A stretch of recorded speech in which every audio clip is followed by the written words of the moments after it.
귀한 시간들을 보내주셔서 이렇게 살아갈 수 있게 하시고 또 저희들에게 허락하신 시간을 통하여 하나님과 교제하며 하나님을 알아가는 귀한 일들을 있게 하시니 고맙고 감사합니다. 오늘 귀한 하나님 강의가 또 시작합니다. 하나님께서 은혜 주옵시고 전하는 저와 함께 공부하는 귀한 영혼들과 성령의 교통함이 있어서 하나님의 말씀이 그러한가 하여 깨달아지는 귀한 일들이 있게 하여 주시옵소서. 저희들의 귀하신 주인 되신 하나님을 따라 하나님의 말씀으로 삼고하자 하오니 이 말씀을 통하여 깨달음이 있게 하시고 우리의 생각이 변화되어지며 삶이 바뀌는 귀한 일들이 있게 하여 주시옵소서. 감사드리며 우리 주 예수 그리스도 이름으로 기도드립니다. 아멘. 오늘 이제 5번째 강의입니다. 5번째 강의는 하나님 나라 기독교 세계관으로 산다. 아이디를 넣었어요.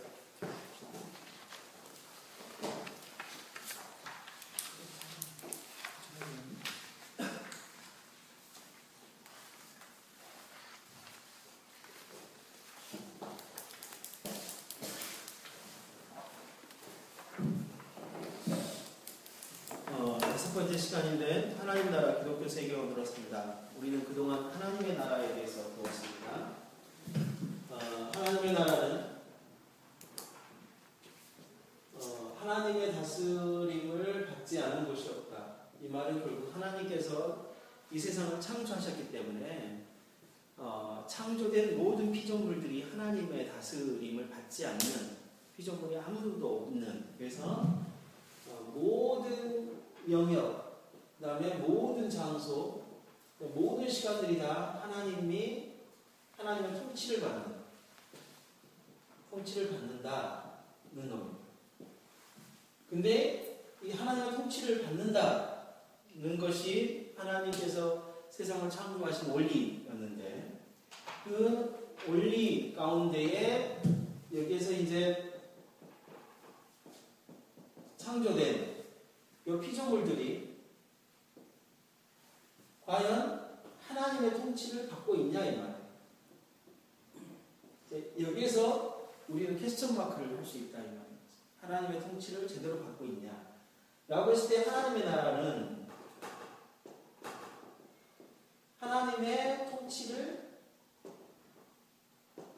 받는 것이다 라고 이렇게 이야기할 수 있다 이 말이에요. 그러나 어떤 사람은 하나님의 통치를 받지 않는 거죠. 그랬을 때 이 사람에게는 하나님의 나라가 임하거나 하나님의 나라를 누리거나 하나님의 나라와 상관이 없는 사람이 되어져 버립니다. 이 사람 하나님의 통치를 받는다면 하나님의 나라의 삶을 살아가고 있는 거죠. 그러니까 각자가 달라지게 되어서 그럴 때에 이 사람이 하나님 나라의 백성인데 이제 그렇다면 하나님의 나라의 백성이 살아가는 방법, 살아가는 방법이 뭐냐 하는 거죠. 그렇지 않겠습니까? 하나님의 나라의 백성은 무엇으로 사느냐, 어떤 것, 어떻게 살아야 되느냐, 이것을 우리가 이제 배워야 하는데, 그것은 간략하게 이제 기독교 세계, 성경적 세계관이 하나님 나라 백성으로서 이 백성이 살아가는 유일한 방법이다 라고 말씀드리고 싶은 거예요.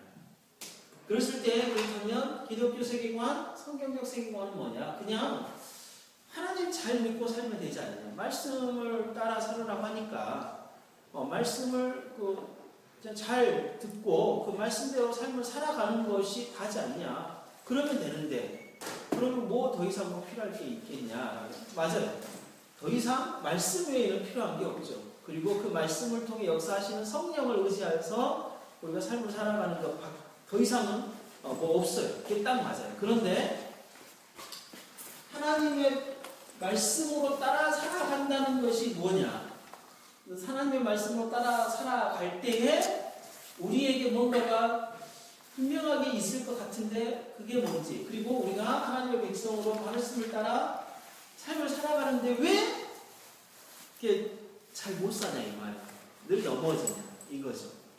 그때 그것이 우리 하나님의 말씀으로 온전히 삶을 살아가게 하는 방법이 있을 것 같은데, 또 하나님께서 그것을 말씀하실 것 같은데 그게 뭐냐라고 이제 성경을 찾아서 이런 부분들을 이야기하고 있는 것이 바로 기독교 세계관 하나님 나라인 것입니다. 1번이 이제 도입 부분입니다. 1번이 도입 부분인데 기독교의 현실에 대한 부분들을 한번 이야기를 한번 해보도록 하겠습니다. 제가 말씀하시는 것을 듣고 그렇다면 이게 무엇일까라고 한번 생각해 보시면 됩니다. 한국 기독교 안에는 넘치는 성장 프로그램, 다시약에서 B12, G12, 셀, 그 다음에 제자훈련, 요즘 들어서 이제 가정교회, 그런 많은 프로그램들이 있지 않습니까? 엄청난 프로그램들이 있고, 또 하나는 엄청나게 많은 전도법이 있습니다. 그리고 우리나라에는 참으로 많은 전도망들이 있습니다. 그런데 한국 기독교의 교인 수는 줄어듭니다. 예전에 비해 교회는 엄청나게 많이 늘었습니다. 그런데 한국 교회의 성도들은 갈수록 감소합니다. 두 번째, 설교가들. 그러니까 TV나 인터넷 방송을 통해서 정말 설교를 잘한다 하시는 분들이 참으로 많이 있고, 또 어떤 시간대, 어떤 장소에서든지 하나님의 말씀을 듣고 싶으면 라디오만 켜면 되고, TV만 틀면 되고, 또 인터넷이 되면 인터넷에 접속해서 듣습니다. 또 요즘 들어서는 자기가 좋아하는 목사님이 있어요. 자기가 좋아하는 목사님이 있어서 그 목사님의 설교를 mp3로 다운받아서 들어요. 그런데 왜 기독교는 욕을 먹고 있을까? 이 한국 현실의 기독교가 정말 제대로 잘 가고 있을까? 라는 질문을 거기에다가 던져보고 싶습니다. 세 번째는 기독교가 참으로 많은 복지 사업을 합니다. 그리고 기독교는 절대 진리에 대한 부분들을 이야기합니다. 그리고 기독교는 도덕적이고 굉장히 순결할 것을 이야기합니다. 그러나 현실은 가톨릭, 불교 다음으로 신뢰성에서 기독교가 세 번째입니다. 이 말은 꼴등이다, 이 말이에요. 꼴등. 다음으로는 얼마 전까지만 해도 대통령이 장로였고 수많은 수석들, 그 다음에 장관들이 크리스찬들이었습니다. 그리고 지금 정부도 참으로 많은 크리스찬들이 있다고 합니다. 그럼에도 불구하고 한국이라는 현실은 더 타락되어지고, 그리고 기독교에 기댈 만한 것이 아무것도 없습니다. 기독교의 현실이면서 문제점입니다. 과연 현실의 기독교가 놓치고 있는 것이 무엇인지, 또한 이런 부분들을 해결할 수 있는 것이 무엇인지 한번 생각을 해볼 필요가 있다라는 것입니다. 청소년들만 봐도 그렇죠. 우리 교회 현실을 봐도 그렇습니다. 갈수록 청소년들을 통제라기까지도 그러고 그들에게 교회가 붙잡고 있을 수도 없는 상황. 청소년 시절에는 교회와 그래도 어느 정도 같이 있을 수 있었지만 이제 고등학교를 졸업하면 현실적으로 그들이 교회에 다니고 신앙생활하는 것에 대해서 보장할 수 없는 상황이 되어집니다. 시대는 발달하면서 교회도 발달하고 많은 프로그램들이 도입해서 들어오고, 그 다음에 예전보다 돈이 더 많아서 아이들에게 또 교회의 다양한 프로그램을 제공하기도 하고, 그리고 교회 수는 더 많아지고 더 유명한 사람들이 더 많이 나타남에도 불구하고 한국 교회 현실은 이런 상태다.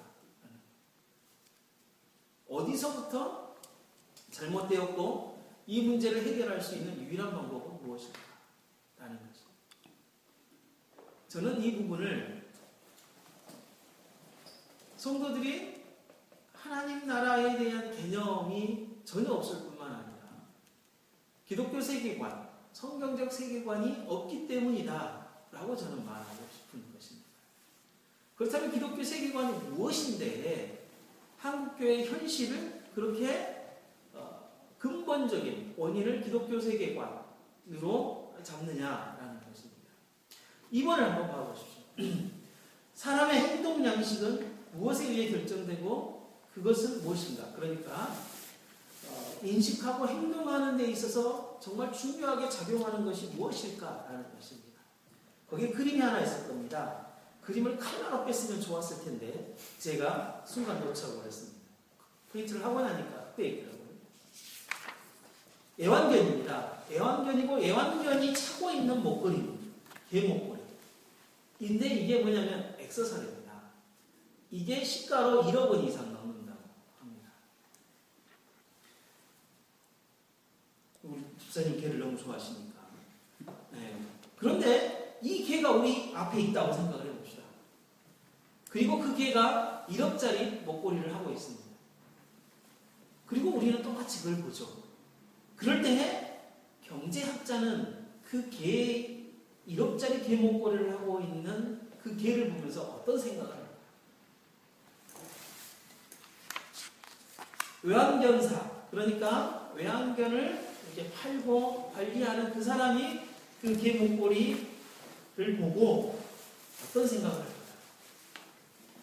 그리고 나는 그 개를 보고 어떤 생각을 하십니까? 저는 세상 망했다. 네, 기본적으로 그렇게 생각합니다.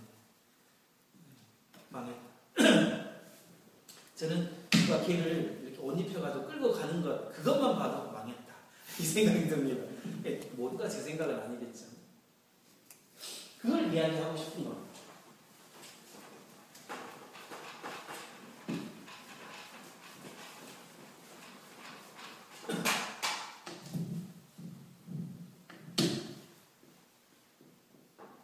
개가 차고 있는 목걸이. 이거를 사람이 인식하게 되었습니다. 인식할 때 반드시 작용하는 게 뭐냐면 사람이 가지고 있는 사고 체계. 다시 해서 그 사람이 가지고 있는 사고 체계를 통해서 사물을 바라보게 되어집니다. 이 사람이 경제학자다 라고 했을 때에 이 경제학자는 반드시 뭘로 생각하겠어요? 목걸이의 가치를 생각하겠죠. 돈과 연관이 있어서 생각할 거 아니겠습니까? 애견사는요? 뭘로 생각할까요? 애견사는? 어울린다? 이쁘다? 뭐 이렇게 생각할 수 있지 않겠습니까? 나는 뭘로 생각해요? 저는 세상 미쳤다.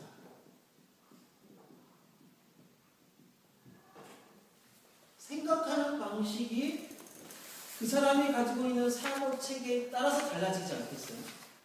실제 그러잖아요. 그렇다면 여기에 따른 행동을 어떻게 할까요? 경제학자는 돈의 가치를 생각하면서 나도 목걸이를 투자를 좀 해야 되겠구나. 그럴 수도 있지 않겠습니까? 또 하나는 이쁘다, 어울리다. 이걸 어떻게 하겠어요? 홍보해서 어떻게 팔아볼까? 라고 애견사는 그렇게 생각하지 않겠습니까? 저는 어떻게 생각할까요? 걔를 다 죽여야 된다. 이 극단적으로 생각할까요? 저는 저 나름대로 뭐 하냐면 행동을 하게 되어질 것입니다. 그렇다면 요 행동의 전제가 되어지는 게 뭐죠? 사고체계라는 거예요. 행동의 전제가 되는 것이 사고체계입니다. 그 사람의 행동은 결국 무엇을 알 수 있는? 그 사람의 생각을 알 수 있는 것입니다. 그 사람의 생각. 요 사고체계를 뭐라고 하냐면은 세계관이라고 하는 겁니다. 요 사람이 가지고 있는 사고체계, 생각의 틀, 요거를 세계관이라고 하는 것입니다.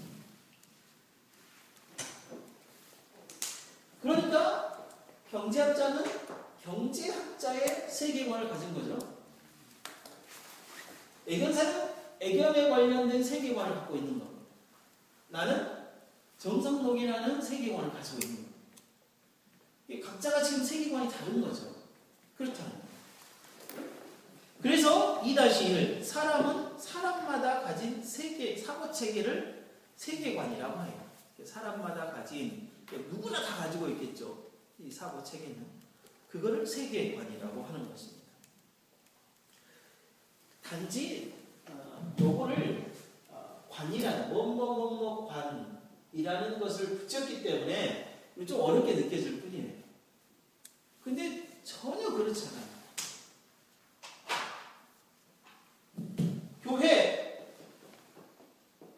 교회가 무엇이냐?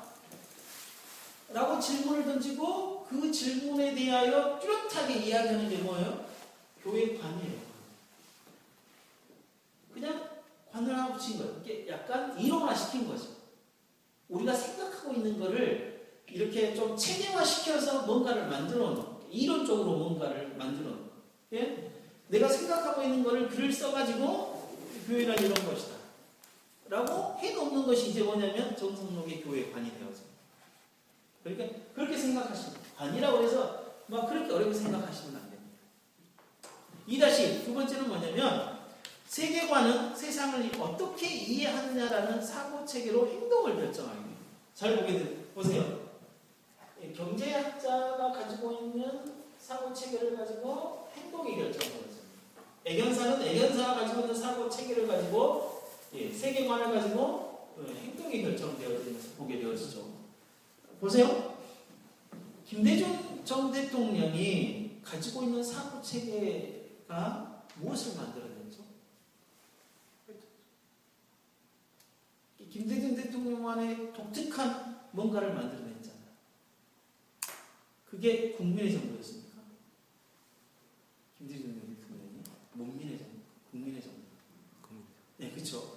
김영삼 전 대통령은 문민의 정부였죠. 그러니까 국가 권력이 아닌, 이렇게 군사 권력이 아닌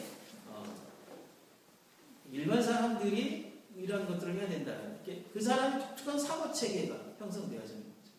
노무현 전 대통령은 참여 정부였잖아요. 모든 사람이 공정하게 참여할 권리가 있고 또 참여를 해야 된다는 개념 속에. 그러니까 노무현 전 대통령의 뭐냐면 생각을 이룰 수 있는 거예요. 이명박 정부는 뭐였죠? 그냥 이명박 정부였잖아요. 뭐냐면 자기 자신이 뭐가 돼요? 아주 교만한 모습이 되어버리는 거죠. 저는 그렇게 보고 박근혜 정부도 마찬가지인 것 같아요. 본인의 뭔가의 업적을 남기려고 하는. 그러니까 이분들은 정치라기보다는 내가 생각할 때는 어떤 개인의 업적에 대한 부분들, 욕심에 대한 부분들이 보여버려요. 이게 이름이라는 것 하나 때문에. 뭐냐면 근데 그렇다고 해서 꼭 그게 나쁘다는 게 아니라 그 사람이 그가 대통령이 되었을 때에 그의 모든 어떤 세계관을 볼 수 있게 되면서 우리나라를 뭐냐면 자신이 생각하는 어떤 방향으로 돌려가는 거죠. 실제 그렇게. 근데 우리만 위에 있는 대통령만 그러겠어요?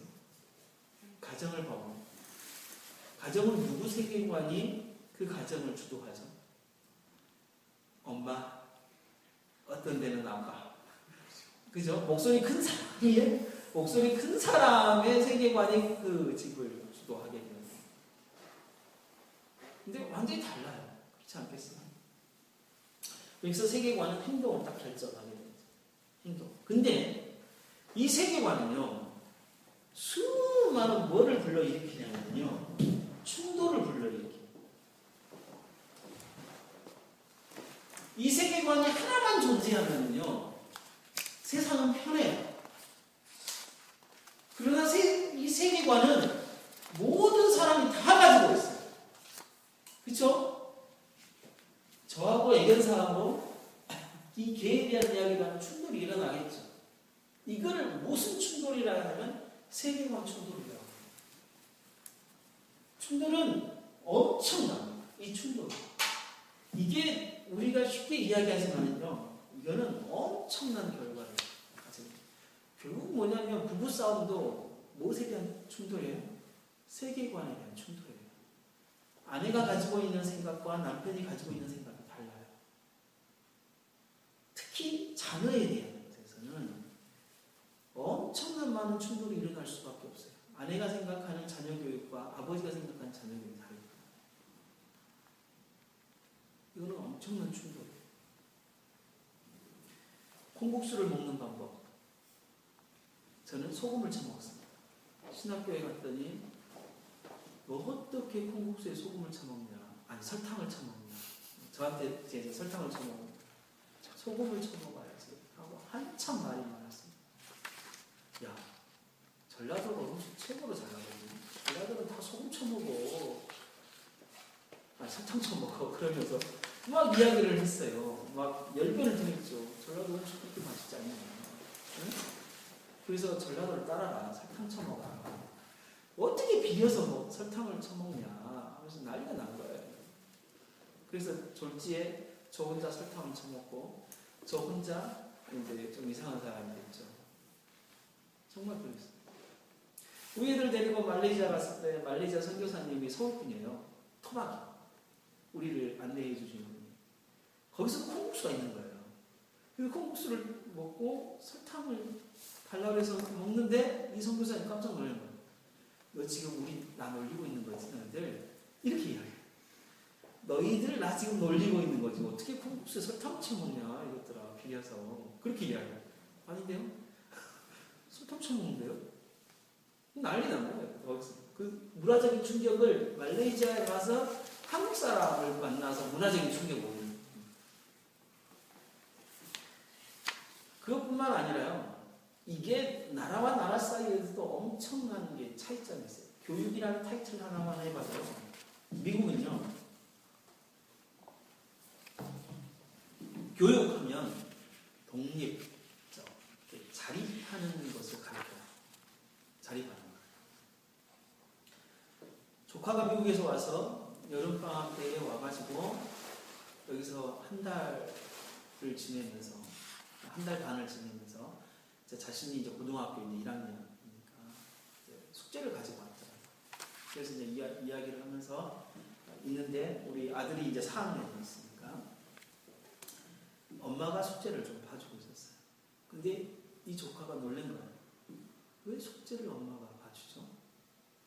숙제는 본인이 해야 되는데. 다시 이야기해서 엄마가 개입할 상황이 아니라는 숙제예요. 근데요, 우리나라는요, 초등학교는 엄마 숙제예요. 진짜.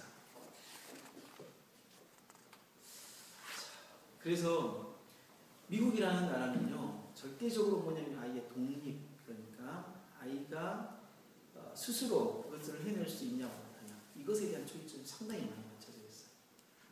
그래서 미국에서는 두 아이가 있으면 두 아이가 각자 장난감을 따로 사준대요. 따로. 왜냐하면 각각의 것이니까. 근데 그래서 또 애를 키울 때는 미국이라는 나라는 어디에 키워요? 어렸을 때는 울타리 사가지고 거기 그 안에 집어넣고 키우잖아요. 아주 어렸을 때부터 어떻게 해요? 따로 재워요. 애기를. 그래서 울면 엄마가 가서 봐줘. 우리나라 완전히 다르죠? 우리나라는 엄마 아빠 사이에 있는 늘 있잖아요, 아이가. 저도 힘들었어요. 떼내려고. 이제 지 형 따라서 둘이 따로 자죠. 둘째가. 엄마 아빠 사이에 늘 있는 거예요. 이 교육이 그렇게 달라요. 일본이라는 나라는요, 무엇에 초점이 맞춰져 있냐면 다른 사람에게 피해를 입히면 안 된다. 그것을 굉장히 강조해요. 그리고 무슨 중심이냐면 가족 중심이에요. 그래서 대체적으로 아이는 누가 키우냐면 할머니가 키운대요. 할머니가 키울 때 어떻게 하냐면 품에 품고 늘 어른들에 대한 이야기, 그 다음에 너가 다른 사람에게 피해를 줘서는 안 되는 이야기, 그런 이야기예요.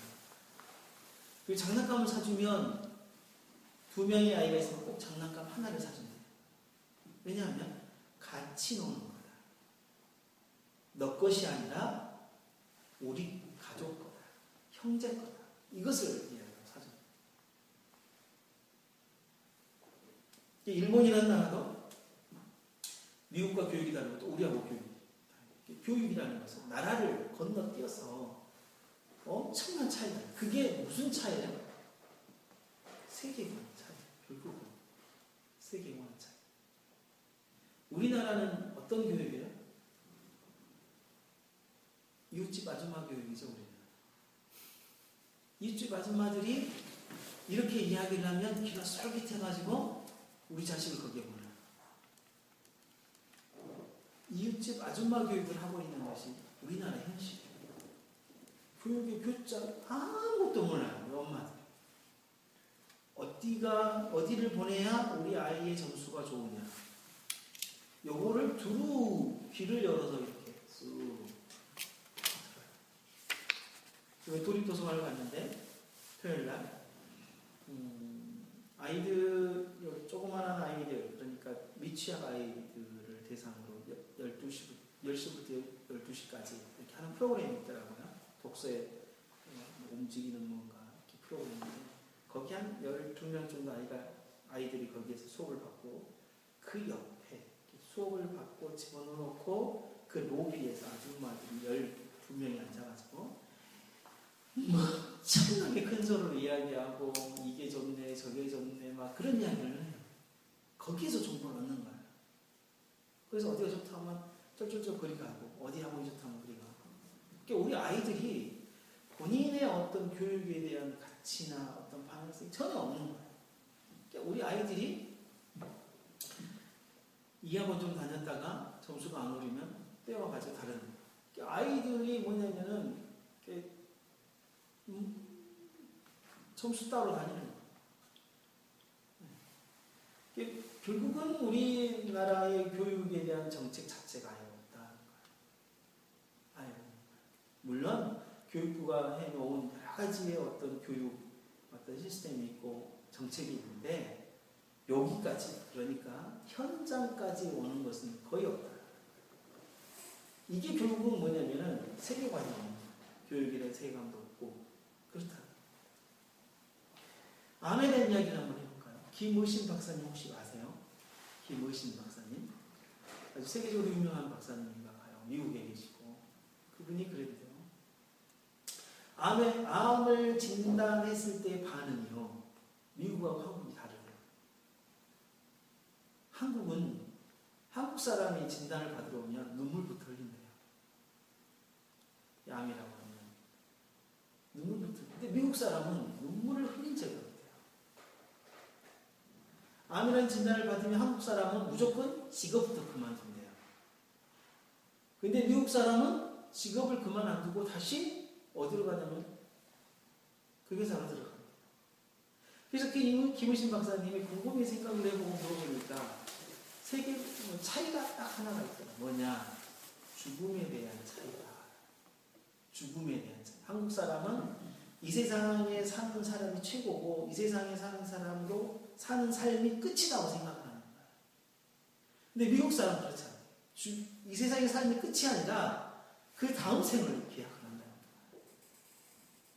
그러니까 죽음에 대한 생각 차이가 분명히 나는 거야. 다 뭐예요? 세계관이에요. 세계관. 교육에서 수도 없이 이야기하는 뭔가 깨우치기만 하면 뭔가가 아이가 이렇게 변화되는 시점, 뭔가가 깨닫기 시작하는 이라고 깨달음이 다 뭐냐면 세계관, 세계관의 변화. 그것을 이야기합니다. 세계관은 그래서 정말 많이 나타나는 게 충돌.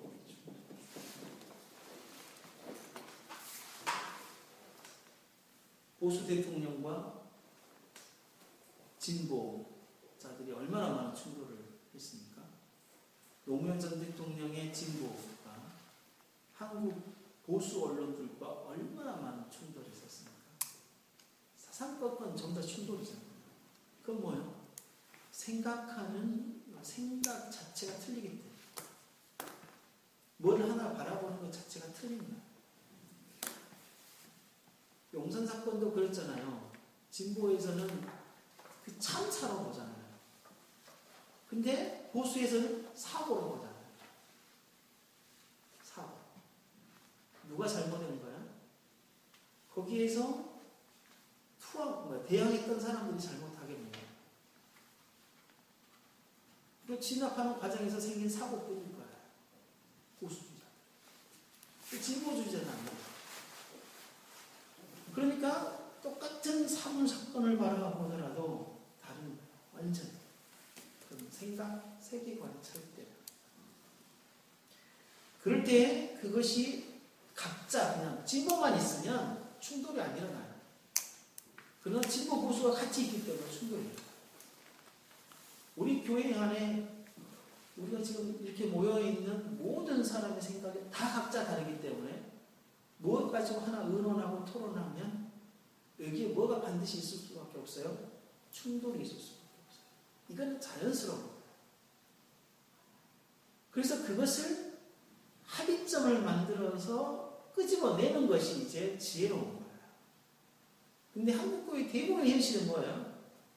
앞에서 목사가 서서 가자 라고 하면 따라와야 됩니다. 각자의 어떤 세계관, 각자가 생각하는 것은 필요 없어요.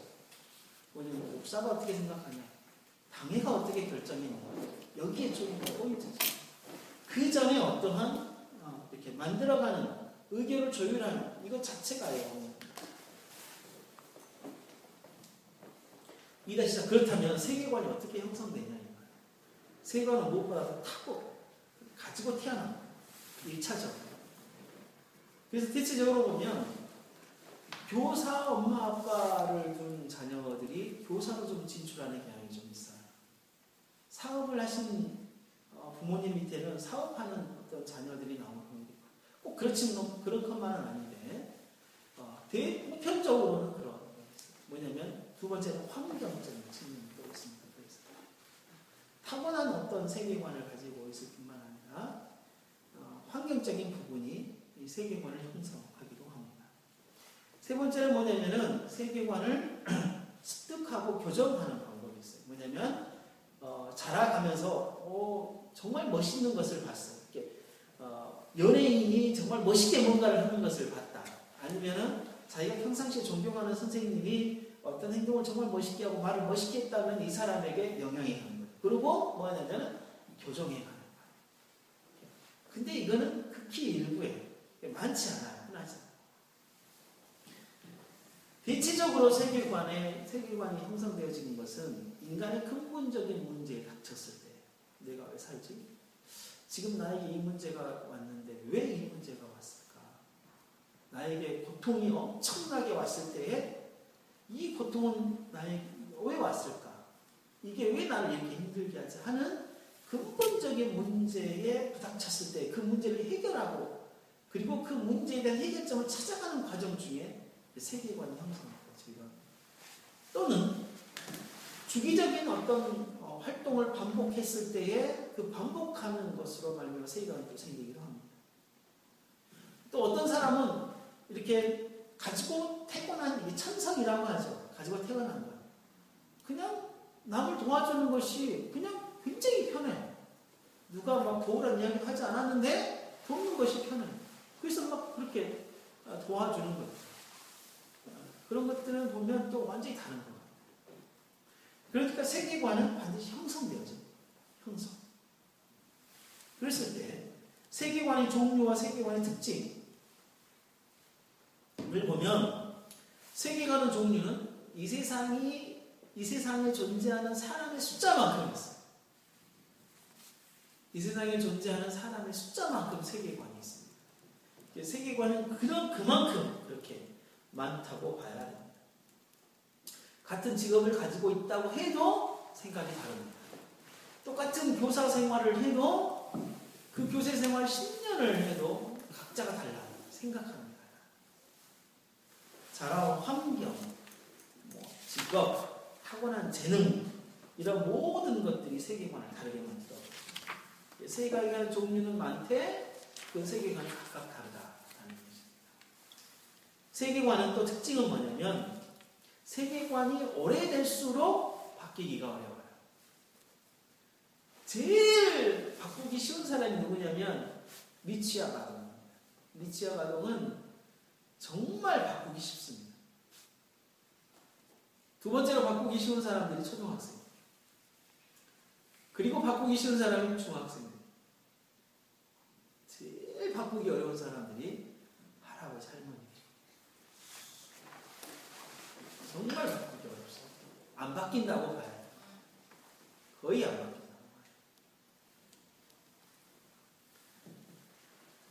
3번. 세계관의 충돌로 죄가 이 세상에 들어왔다. 입니다. 이것은 이렇게 이야기를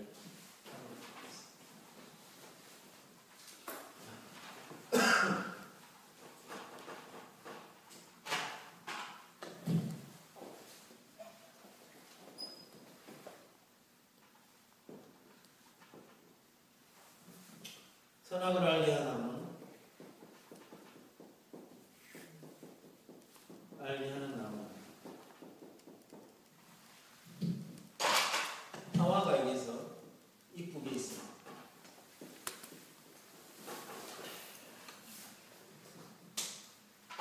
그런데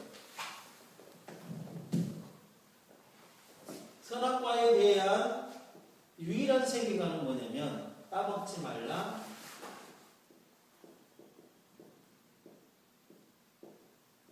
정령 죽으리라. 하나님께서 말씀하셨던 세계관만 지금 유일하게 지금 듣고 있습니다. 그렇죠? 그런데 어느 날 사단이 뱀이라는 녀석을 통하여서 진짜야 라는 또 다른 생각을 집어넣어줍니다. 그렇죠? 그래서 선악을 알게 하는 나무에 대한 하와가 이제 두 가지 입장을 듣게 되었습니다. 따먹지 말라.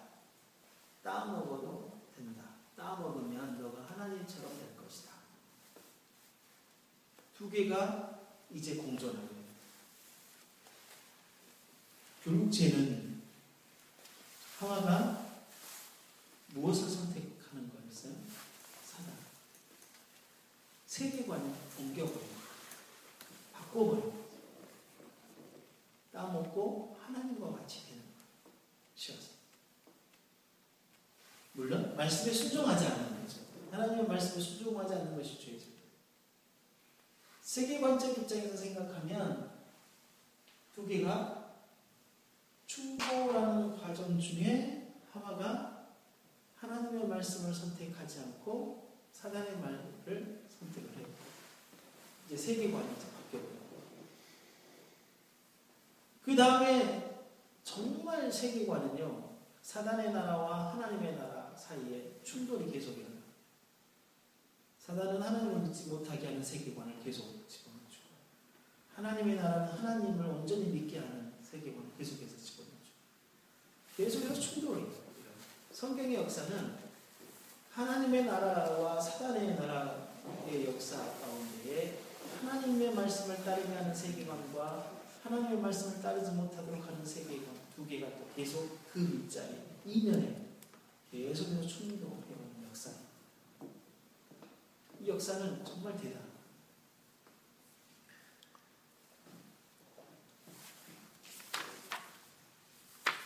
네 번째 보면 결국 이제 우리가 어디로 가야 되냐? 하나님의 자녀 그리스도인이 갖는 세계관이 있다라는 것입니다. 하나님의 자녀는 하나님의 백성은 그리스도인으로서 가져야 하는 세계관인데 그것을 뭐라고 하냐? 기독교 세계관. 그리스도인이 갖는 세계관을 기독교 세계관이라고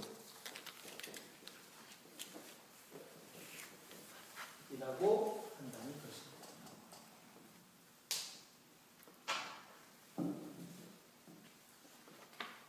이 세계관은 비그리스도인이 가질 수 있을까요? 없을까요? 가질 수 없습니다. 하나님을 믿지 않는 사람이 이 세계관을 절대 가질 수가 없다는 것입니다. 그래서 이 기독교 세계관은 오직 그리스도인이 가질 수 수 있는 세계관이라는 겁니다. 문제는 그리스도인이 갖고 있는 이 세계관이 어떤 세계관이냐. 모든 그리스도인들이 다 기독교 세계관, 성경적 세계관을 다 가지고 있냐? 거기에서 이제 문제가 발생한다. 결론은 모든 그리스도인이 성경적 세계관을 가지고 있지 않기 때문에 지금 이 강의를 하는 거겠죠. 그게 그림에서 표현을 해보도록 하겠습니다. 그림에서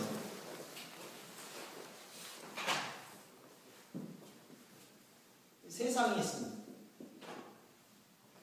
세상이 바라보자. 비그리스도인의 경우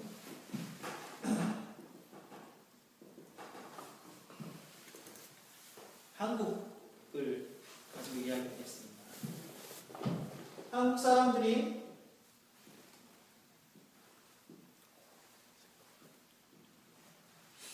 가장 밑바닥에 가지고 있는 세계관은 한국 사람이에요. 아주 처음부터 뭐냐면은 샤머니즘, 시작해서 무당과 연관되어져 있는 삶.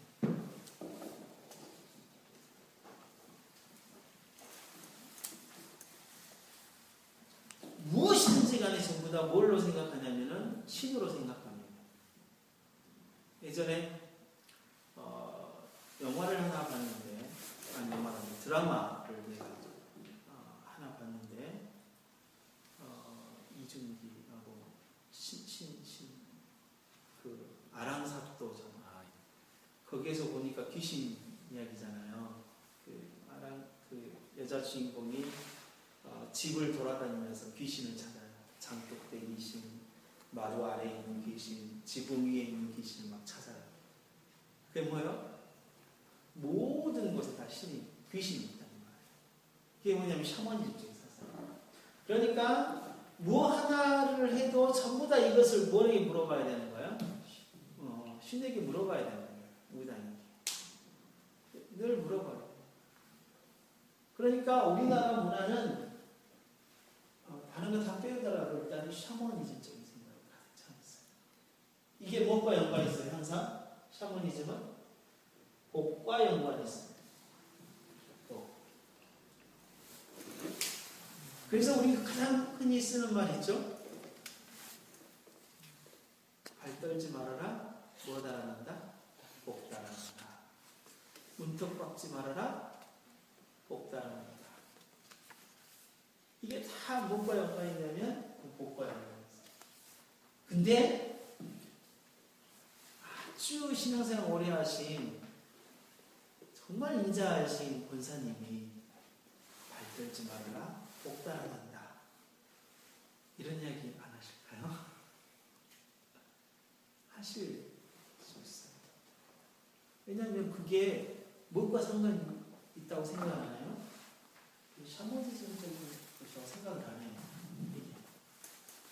근데 이런 문화는 전부 다 우리 문화에 팽배해 있어요. 여기 위에 뭐가 들어왔을까요? 샤머니즘적인 문화, 우리나라 문화에 뭐가 들어왔냐면 불교가 들어왔어요. 불교. 그래서 불교가 들어온 다음에 샤머니즘이 없어졌냐? 그랬을 것 같아요? 안 그래요.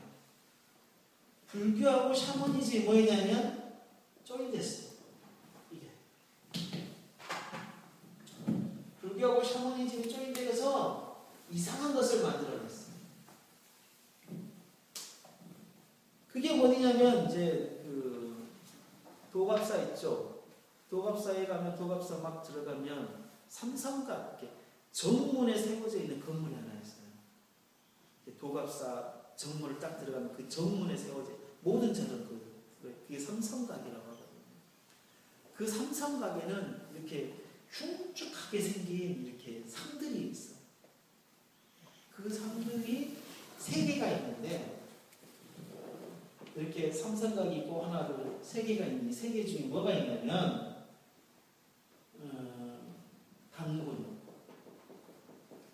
단군과 연관되어져 있는 신상이 하나 있어. 불교하고 단군하고 연관성이 있어요, 없어요? 없어요, 절대.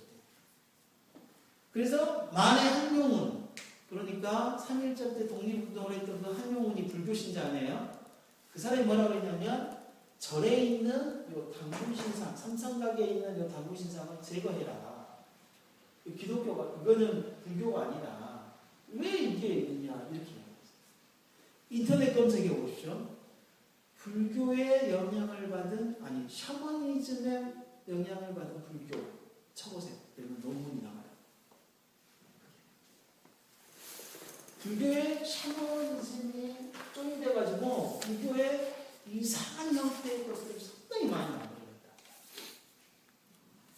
이 불교가 지난 다음에 뭐가 들어왔을까요? 유교가 들어왔어요. 그런데 유교가 들어온 다음에 불교하고 샤머니즘이 사라졌을까요? 안 그랬어요. 샤머니즘과 불교와 유교가 조인되어 버렸어요. 그래서 나온 독특한 게 뭐예요? 제사죠, 제사. 제사가 우리나라의 샤머니즘과 연결돼서 독특합니다. 조상신을 잘 섬겨야 된다라는 말이 나오는 거예요. 조상신을 잘 섬겨야 된다. 요 말이 나옵니다. 그런데 이 유교만 했으면 됐냐? 그런데 그렇지 않다. 뭐냐면은 여기에 기독교가 들어왔어요. 하나님 안 믿는 사람들 뭐예요? 성탄절을 보내요. 성탄절이 즐거워요. 하나님 믿지 않는 사람도 기독교에 대한 어떤 문화를 가지고 있어요. 근데 뭐처럼 생각해요? 요것과 똑같이 그냥 생각을 해버려요. 불교의 하나 이거거니 유교의 하나 이거거니 생각을 해버려요. 여기에 하나 더 추가된 게 뭐가 있겠어요? 세속적. 다시 하면서 세상을 사는 방법. 세상 사람들이 삶을 살아가는 방식. 그게 뭐냐면 이거는 이제 종교와 연관성이 있다면 이 세속적이라는 것은 사람이 살아가는 어떤 방식이 있잖아요. 이번 주에 이제 주일날 이야기를 했지만 요즘 시대에는 사람과 사람의 관계에서 어떻게 해야 돼요? 예전처럼 막 이렇게 그냥 친밀감 있게 계속해서 이렇게 만나야 돼요? 안 그러죠? 적당히 좀 빠져줄 때 빠져주고 좀 눈 감아줄 거 눈 감아주고 이런 관계잖아요. 이게 뭐냐면은 기독교라고 맞지 않는 세상 사람들이 살아가는 방식이에요. 그런 게 있어요. 그런데 이 모든 것들이 어디에 들어있는 거야? 머리에 들어있는 거야. 이게 비그리스도인들의 뭐가 돼 있어요? 사고 체계. 곧 세계관이에요.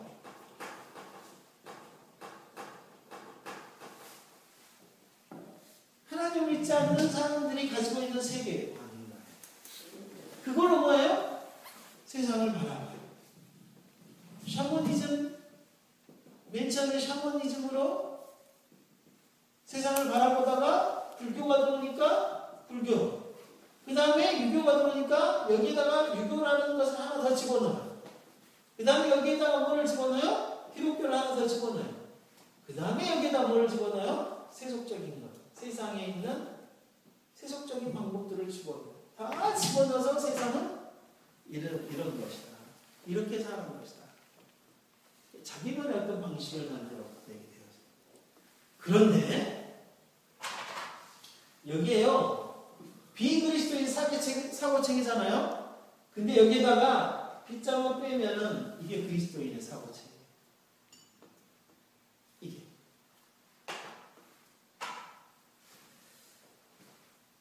기독교가 들어왔을 때 그리스도인들이 유교나 불교나 샤머니즘을 다 없앴을까요?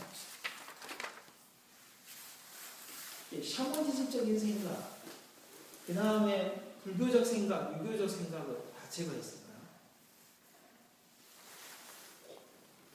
아니요. 여전히 가지고 있어요. 그래서 기독교에서 그렇게 이야기를 많이 하는 게 뭐예요? 복의 복, 물질의 복, 물질의 복은 뭐라 하죠? 재력이라 하나요? 그 다음에 사람의 복을 뭐라 하죠? 인복. 네? 인복. 그 7가지 복을 이야기하죠. 그래서 모든 것들이 다 뭐냐면 기독교는 복과 연관이 되어 있어. 너가 봉사를 해야 된다. 봉사를 해야 복 받지 하는 복이 있나? 이게 샤머니즘적인 영역이 상당히 많이 들어있어요. 이게 이제 우리가 나중에 샤머니즘을 또 기독교에 대한 이야기를 좀 할 거예요. 그때 좀 자세하게 얘기합니다. 불교와 연관되어져 있는 기독교는 뭐가 있을까요? 불교와 연관되어. 불교하면 뭐가 생각이 나죠? 네, 불공 생각이 나죠. 그러니까 뭐 지극정성. 너가 하나님을 지극정성으로 섬겨봐라. 이게 뭐죠? 물질도 지극정성으로, 그 다음에 봉사도 지극정성으로, 뭐든지 지극정성으로를 이해합니다. 기도도 뭐예요? 지극정성. 그렇다고 해서 성경에 지극정성이라는 내용이 안 나오는 건 아니에요. 나오지만 유별나게 강조되어지는 게 있어요. 유별은 기독교가 쪼인데서 나타나는 게 뭐예요?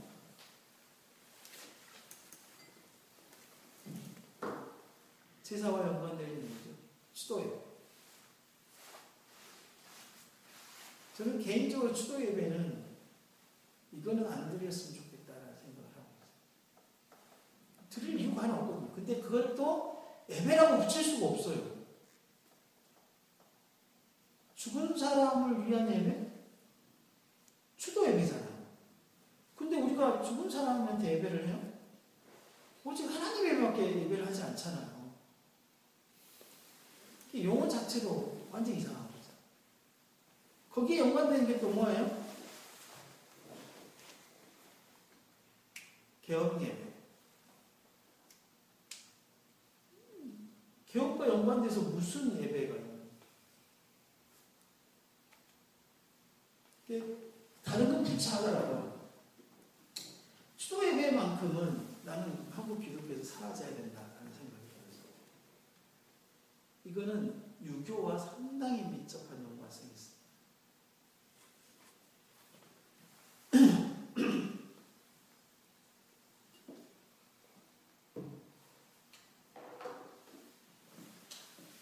그럴 때 이제 세속적인 것은요, 이미 우리 교회 안에 세상적인 방법이 너무 많이 들어와가지고 그걸 부차하게 또 이야기를 하더라고. 그리고 난 다음에 우리가 모든 것들이 제공되어지고 이제 그리스도인이 가지고 있는 사고체계, 뭐 샤머니즘, 불교, 유교, 기독교, 세속적인 것이 온통 우리 머릿속에 다 있죠. 이것을 이제 뭐라고 이야기하냐면 혼합 세계관이라고 이렇게 해요. 이게 그냥 안 좋은 이야기는 짬뽕 세계관이에요. 이것저것 다 들어있는 세계관. 이것저것 다 들어있는 세계관을 가지고 우리가 뭘 봐요? 성경을 봐요. 그럼 성경이 제대로 봐질까요? 봐질 수가 없죠. 다시 여기서 성경은 성경 그대로 바라봐야 되는데, 그렇지 않고 혼합 세계관을 가지고 성경을 통해 세상을 바라본다고 생각해요. 이미 이 성경을 통해서 인식하는 과정에서 뭐냐면은 오류가 발생하죠. 그렇지 않겠어요? 혼합 세계관을 가지고 성경을 바라보는 것 자체가 뭐냐면 오류가 발생한다. 그러니까 성경을 보면 성경에 봐, 공 이야기 하고 있잖아요. 그 사람은 정성을 하고 있잖아요.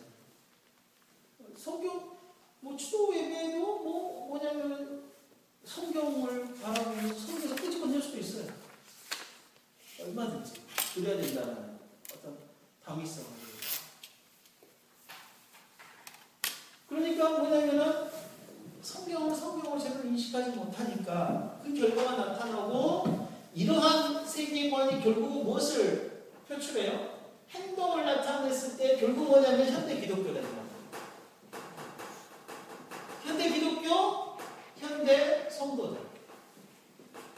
이 지금의 현실이에요. 결국은 현대 기독교가 가지고 있는 무엇 때문에? 사고 체계 때문에, 세계관 때문에 현대 기독교가 나온 거야. 그렇지 않겠어요? 이게 문제라는 거예요. 그래서 초기 이야기했던 것처럼 그렇게 좋은 프로그램들이 많이 있어도, 그렇게 전도하시는 분이 많이 있어도, 그렇게 교회가 진리를 표방하며 많은 사람들을 돕는 봉사를 하더라도, 명설교가 어디를 막 들어도 무조건 설교를 들을 수 있는 모든 환경이 되더라도 기독교는 감소하고 신뢰성에서 떨어지고 비도덕적이라는 소리를 듣고 신뢰할 수 없는 집단이라는 이야기를 들을 수밖에 없게 돼요. 교회와 우리 회사와 뭐가 다른데? 다른 걸 찾을 수가 없는 거예요. 우리 회사도 갈아잡으면 안 된다. 사장이 횡령한다. 교회는 어쩌냐? 교회도 똑같지 않냐? 사회와 교회가 구분되지 않는, 결국 어디에서 나온 거야?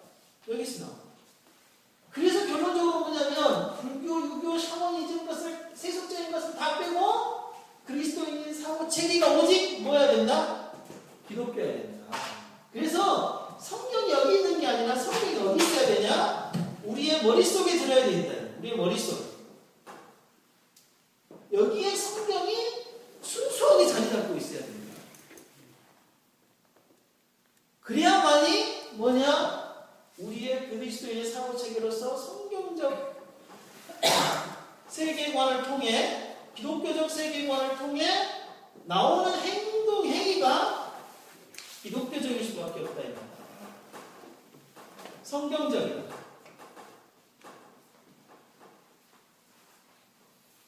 그래야 된다. 그래야. 뭐가 안 돼 있습니까? 여기가 성경으로 안 돼 있습니다. 우리의 사고 체계가 성경으로 안 돼 있고 혼합되어져 있으니까 나타나는 현실이 기독교적이잖아요. 성경적이잖아요. 여기서 문제가 있어요. 그러니까 하나님의 나라에 대한, 하나님 나라에서 하나님의 나라 백성으로 살아갈 수가 없게 되죠. 이 말은 우리가 흔히 듣는 이야기처럼 우리가 예수님을 믿지만 예수님 믿는 사람으로 살지 못한다는 이야기예요. 평상시에 들었던 말이죠. 태가 안 나요. 태가 안 나요. 그러할 때 그리스도인이라면 모두가 다 성경적 세계관, 기독교 세계관을 가지고 있다고 그랬잖아요. 근데 그 기독교 세계관이 어떤 세계관이냐를 점검해야 되는 거잖아요. 그러니까 우리가 뭐냐면 기독교 세계관이 무엇인지를 공부해야 하는 이유가 여기 있는 거예요. 그럼 내가 가진 이 세계관은 기독교적이냐, 내가 가진 세계관은 성경적이냐라는 것을 점검해야 되는 거예요. 그래서 이 기독교 세계관에 대한 공부를 해야 됩니다. 왜냐하면 5번 교회 생활, 신앙 생활 1년이면 나름대로의 기독교 세계관이 형성이 되어져요. 교회 생활 1년만 해버리면 어떻게 돼요? 본인도 이제 교회에 다닌다. 무슨 말인지 알겠죠? 신앙 생활을 하고 있다는 거예요. 본인. 결국 뭐냐면 머릿속에 뭐가 들어있냐면은 나도 이제 크리스찬이다. 결국 뭐냐면 그가 기독교 세계관이라는 것이 뭔가 형성되기 시작한 거예요. 그러니까 신앙 생활을 인하여 형성되어진 뭔가가 형성되어져. 그런데 문제는 뭐냐면 그리스도인이 되었지만 아직 해결되지 못한 것들이 성경에서 분명히 있다라고 이야기를 하고 있습니다. 에베소 4장 22, 24절 같이 한번 읽어볼까요? 시작. 너희는 유혹의 욕심을 따라 썩어져가는 육수를 쫓는 옛사람을 벗어버리고 오직 성령으로 새롭게 되어 하나님을 따라 의와 진리의 거룩함으로 지으심을 받은 새 사람을 입으라 라고 하고 있습니다. 너희는 유혹의 욕심을 따라 썩어져가는 구습을 쫓는 옛사람을 버리라. 우리에게 아직 뭐가 남아있다는 거예요? 옛사람이.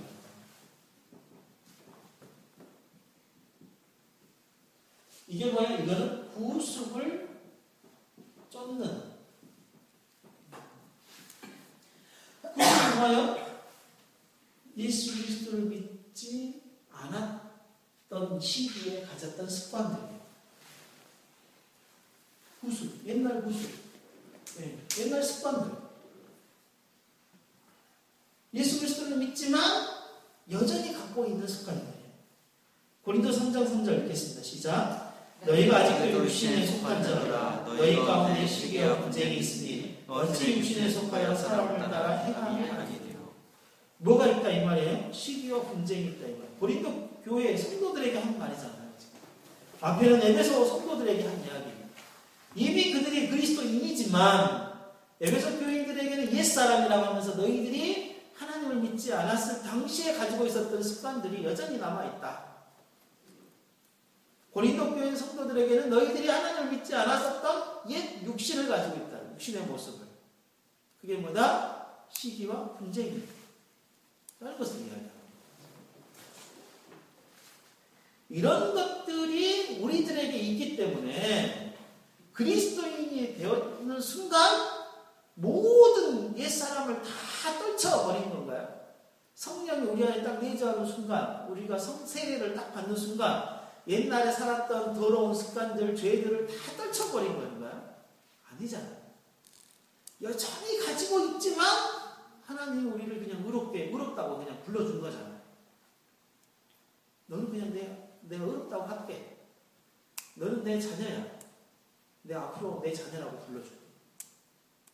그렇게 이야기하는. 그러면서 너가 나 믿기 이전의 습관과 습성들을 버려라.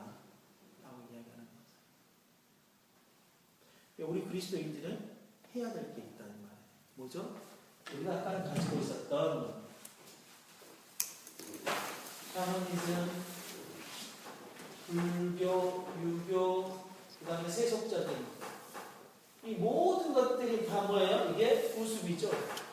옛사람, 육신에 속한 것. 이런 것들을 제거해내야 돼요. 이런 것들을 끊임없이 제거해내는 일들을 해야 되는 거예요. 표에 보면은 에베소 4장 22, 24절 고린도서는 해결되지 않는 것들이 있었다고 그랬죠. 그게 나에게 어떻게 적용할 거냐. 나는 여전히 가지고 있는 옛사람의 모습이 뭐냐. 나는 여전히 가지고 있는 육신의 모습이 뭐냐. 라는 것들을 좀 한번 체크해보고 점검해 볼 필요성이 있겠다라는 것입니다. 그런 부분에 있어서 우리가 점검을 해야 됩니다.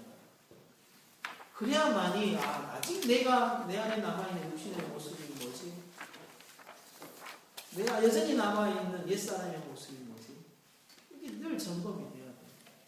이게 한 번 점검해가지고 될 게 아닙니다. 정말 끊임없이 해야 돼요. 끊임없이. 그렇지 않으면 안 돼요.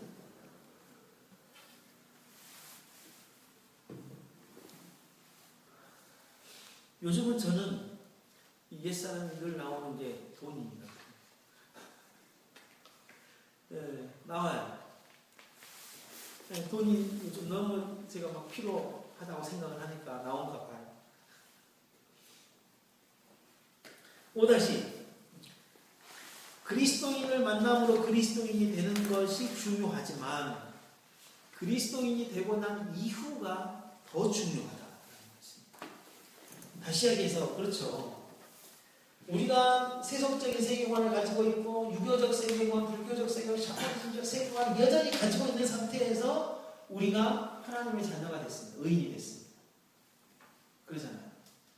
이 상태를 그대로 가지고 있는 상태에서 우리가 하나님의 자녀가 됐어요.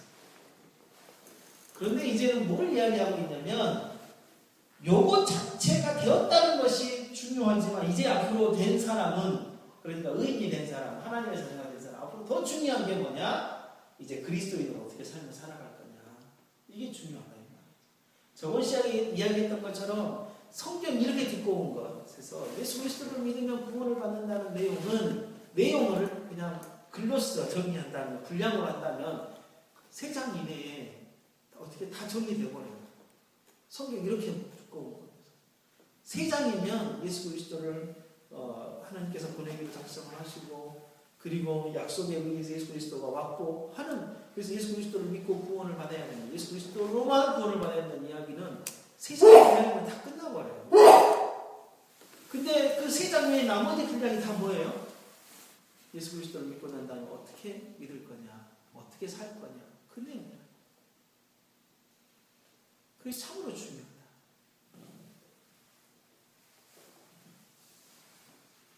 5-3을 보면요, 하나님께서 무엇을 이야기하고 있냐면 기독교 세계관을 가질 것에 대해서 이야기하고 있어요.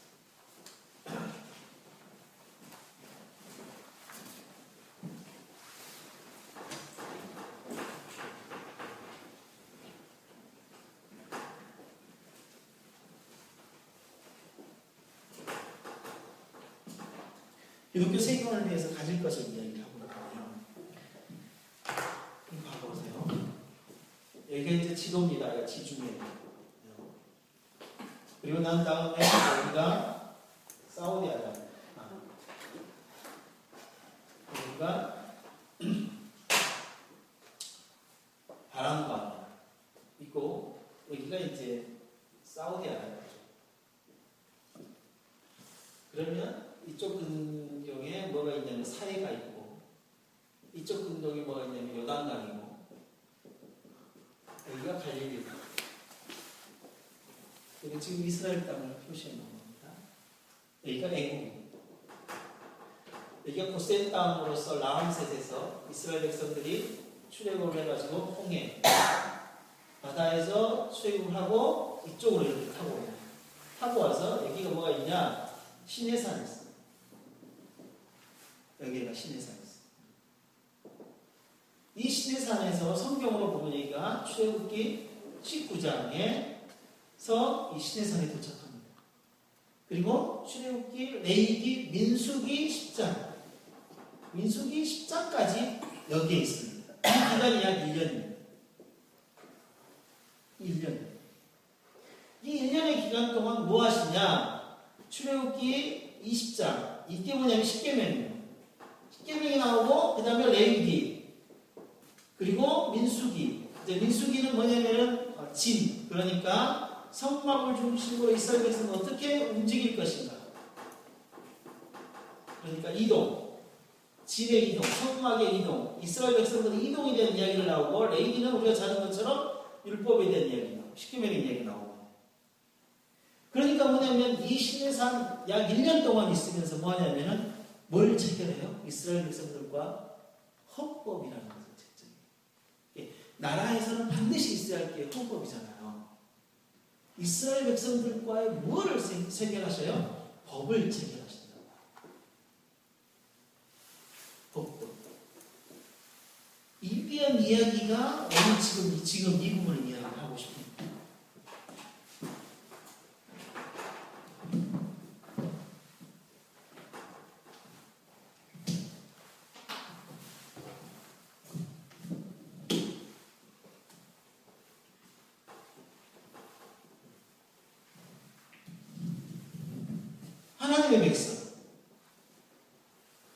하나님의 백성은 어떻게 살아야 될 거냐에 대한 이야기를 하고 있습니다.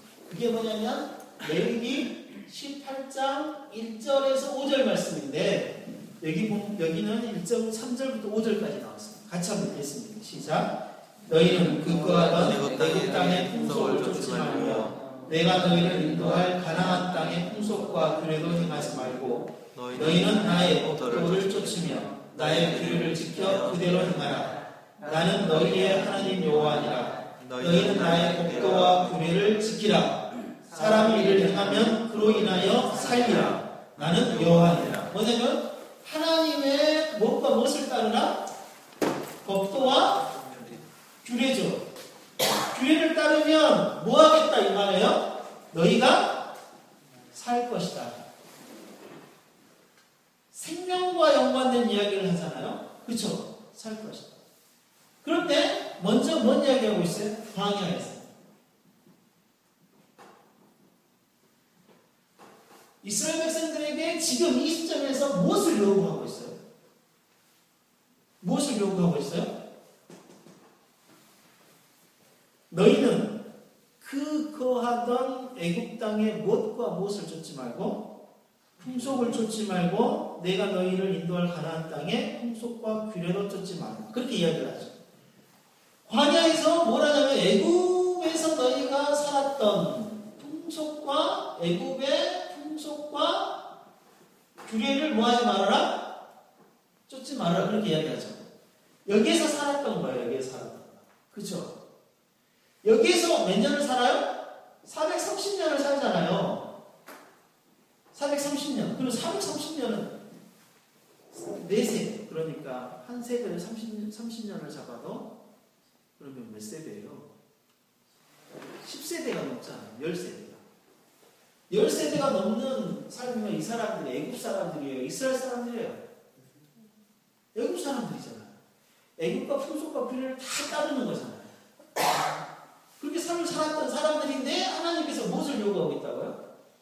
너희들이 애굽 생활을 했을 때에 애굽 사람들의 풍속과 규례를 행하지 말라는 거예요. 그게 뭐예요?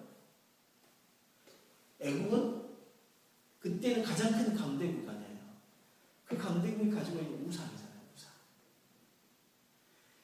하나님을 제외한 모든 신은 뭐가 있어요? 형상 있죠. 형상. 우상 있어요. 우상. 그래서 애굽이라는 나라는 다 신은 뭘 가지고 있는 거예요? 형상을 가지고 있는 거예요. 전부 다. 근데 하나님이 십계명에서 뭐라 그런 거예요? 형상을 만들지 마라 그랬잖아요. 하나님은 형상에 갇힐 뿐이다. 아니다? 아니다. 형상에 갇혀있는 하나님이 아니다. 라는 거잖아요. 근데 모든 우상들은 다 형상을 가지고 있어요. 그 중에서 우리가 인상 깊은 우상이 누구냐면 다곤신이에요. 다곤신. 블레셋 사람들이 가지고 있는 다곤신은 엄청나게 큰 신이었어요. 그래서 이스라엘과 전쟁하다 사울 왕이죠. 사울 왕 때 이스라엘 전쟁하는데 사울 왕이 누구를 기다리냐면 사무엘을 기다리는데 안 와요. 그러니까 사울 왕이 뭐를 가져오라고 그래요? 언약궤를 가져오라고 하죠. 언약궤를 가져오라고 그래가지고 언약궤가 가져오니까 이스라엘 백성들이 난리가 나죠. 이제 우리는 이겼다. 블레셋 사람들도 멀리서 그 소리 듣고 와 이제 드디어 이스라엘의 신이 왔나 보다. 그렇게 이야기하잖아요. 그래서 쫄아요. 블레셋 사람. 근데 전쟁을 했네요. 근데 어떻게 해요? 블레셋이 이겨버려요. 그래서 어떻게 블레셋이 그 언약궤를 가지고 와요. 그게 누구다? 하나님이다. 그래서 어디다 갖다 놔요? 모든 침략을 하면 다곤 신상 앞에다 다 갖다 놔요. 자기들이 믿는 신앙.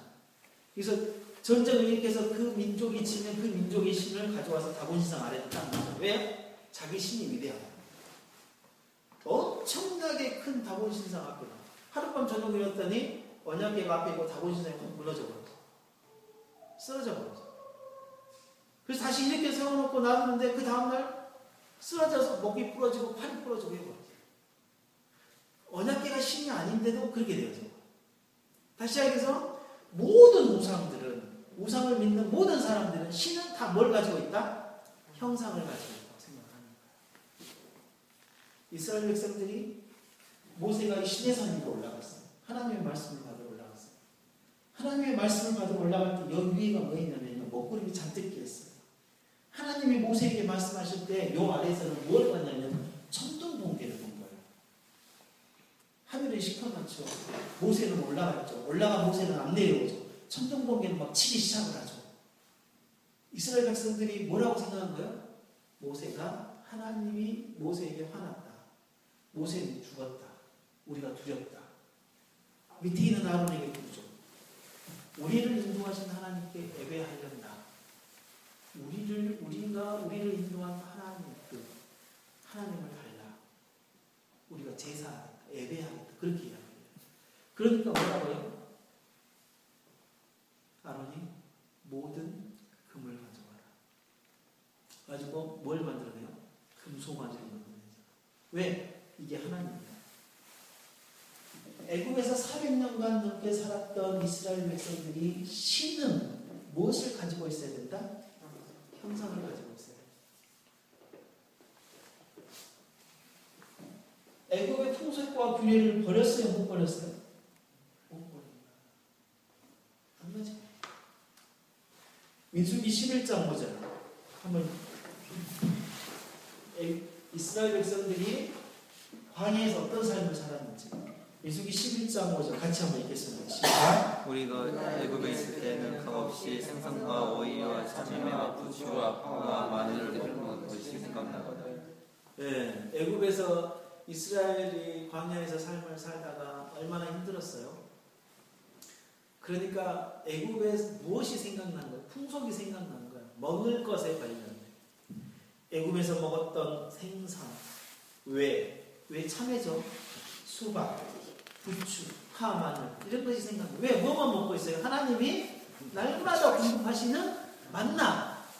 그렇게 맛있는 만나를 일도 안 하고 날마다 먹고 있다가 질린 거죠.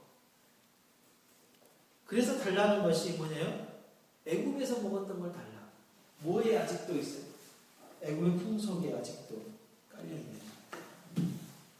민수기 11장 민수기 14장 3절이죠? 4절 한번 읽어보겠습니다. 이제 가데스 서로 말하든. 예, 잠깐만요. 이 장면은 지금 가데스 바네아에서 이스라엘 땅을 가나안 땅을 정탐하고 난 다음에 보고를 들은 이스라엘 백성들이 지금 모세에게 한 말 읽겠습니다. 시작. 이에 서로 말하되 우리가 한 지휘관을 세우고 애굽으로 돌아가자 하며. 예. 하나님께서는 분명히 레위기 18장 1절에서 5절 말씀에 너희들은 애굽의 풍속과 규례를 다 버려야 한다. 오직 나의 법도와 규례만을 행하여야 너희들이 살 것이다 라고 이야기를 했는데 애굽 사람들은 하나님을 우상을 만들어서 섬기지 않나, 그 다음에 우리가 애굽에서 먹었던 음식이 생각나지 않나 하면서 그렇게 이야기를 하면서 가나안 땅을 정탐하고 난 다음에 보고하고 나니까 이스라엘 백성들이 머리가 획가닥 가고 있어요. 우리가 이렇게 고생하려고 여 가나안 땅 우리가 죽으려고 다 왔냐. 우리가 모세를 죽여버리고 새로운 지도자 하나를 세워서 어디로 돌아가자? 애굽으로 돌아가는 거죠. 그렇게 이야기하죠. 이스라엘에서 광야 백성들이 애굽의 풍속과 규례를 하나님의 명령에 따라 버리라고 했는데 버렸어요? 못 버렸어요? 못 버렸어요. 그래서 결과는 어떻게 됐어요? 결과는 광야에서 애굽에서 탈출한 장정들이 다 죽었죠. 그게 몇 명이에요? 애굽에서 나온 장정들이 몇 명이에요? 60만 명. 60만 명의 장정들이 다 죽은 거예요. 광야 40년. 그들이 살 수가 없었다. 무엇을 못 가지고 하나님과 법도를 만으로 가지고 살 수가 없어요. 아까 이야기했던 것처럼 여기는 뭐예요? 기독교 세계관이에요. 성경적 세계관. 혼합 세계관 말고요. 근데 이스라엘 백성들은 하나님도 믿을 뿐만 아니라 무슨 세계관도 가지고 있는 거예요? 애굽에서 살았던 세계관, 샤머니즘 세계관도 가지고 있고 애굽의 삶의 방식이었던 뭐예요? 세속적 세계관도 가지고 있는 혼합 세계관을 가지고 있다. 결국 뭐예요? 다 죽임을 당하고 말이죠. 하나님은 이 땅에서 이렇게 보여준 거예요. 그 다음에 광야에서 그러니까 이스라엘 백성들이 요구한 게 애굽의 풍속과 규례였잖아요. 그 다음 뭐예요? 가나안이었죠. 가나안의 무엇과 무엇을 버리라고 그래요? 앞으로 내가 너희를 인도할 가나안 땅에 무엇과 무엇도 행하지 마라. 풍속과 규례를 행하지 말라라고 하죠. 가나안 땅에 들어가서 너희들이 내 법도와 규례만을 가지고도 살아야 된다는 이야기를 하죠. 그럴 때 사사기 2장 13절 한번 읽겠습니다. 시작. 그들이 여호와를 버리고 바알과 아스타를 섬겼으므로. 여호와를 버리고 바알과 아스타롯을 섬겼대요. 이들이 누구냐면요. 여기 1차적으로 광야에서 애굽의 풍속과 규례를 따라버렸던 애굽에서 나온 장정 60만 명이 다 죽었잖아요. 그리고 그 아이들은 살아남았잖아요. 그 아이들이 살아남아서 요 광야에서 몇 년을 살아요?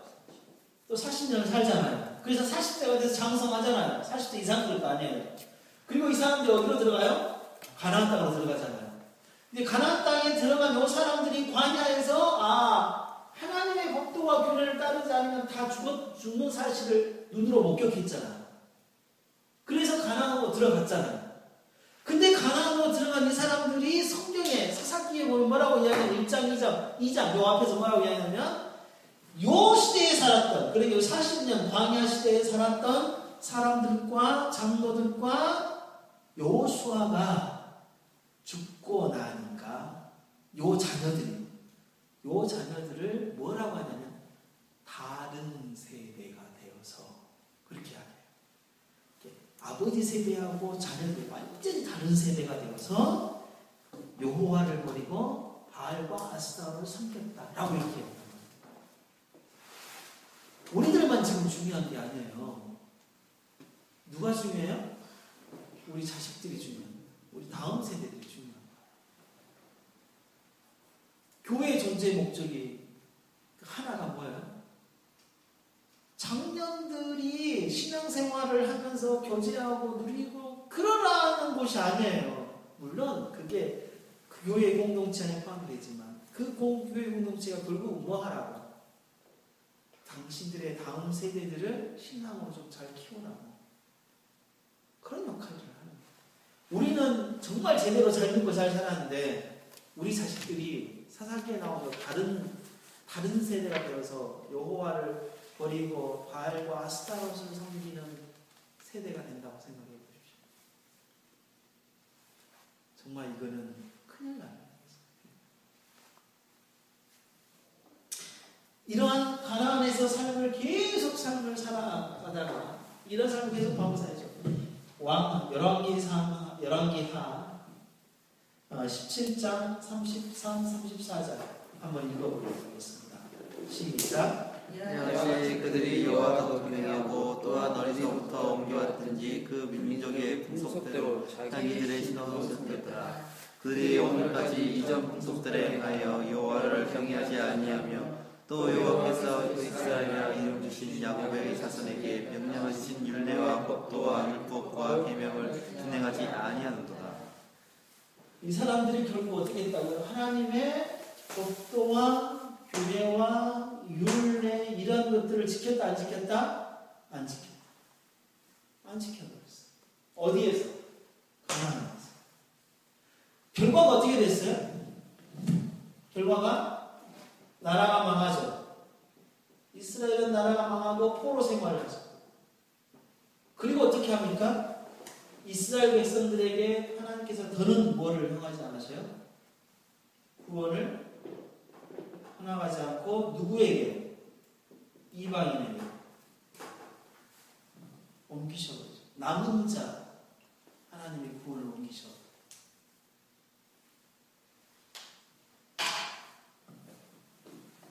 무엇이 중요한 거예요, 결국은? 세계관이죠. 그리스도인들은 뭐야? 하나님의 법도와 규례, 곧 성경적 온전한 세계관을 갖지 않고서는 온전한 성경적 세계관을 가져야만이 살 수 있다는 거예요. 하나님이 이 광야에서 이스라엘 백성들을 통해 보여준 사건.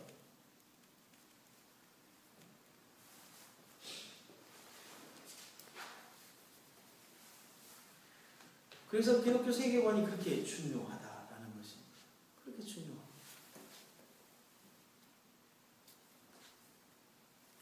그렇다면 그 다음으로 이제 우리가 기독교 세계관을 어떻게 가질 수 있냐면 이제 어떻게 기독교 세계관을 가질 수 있냐.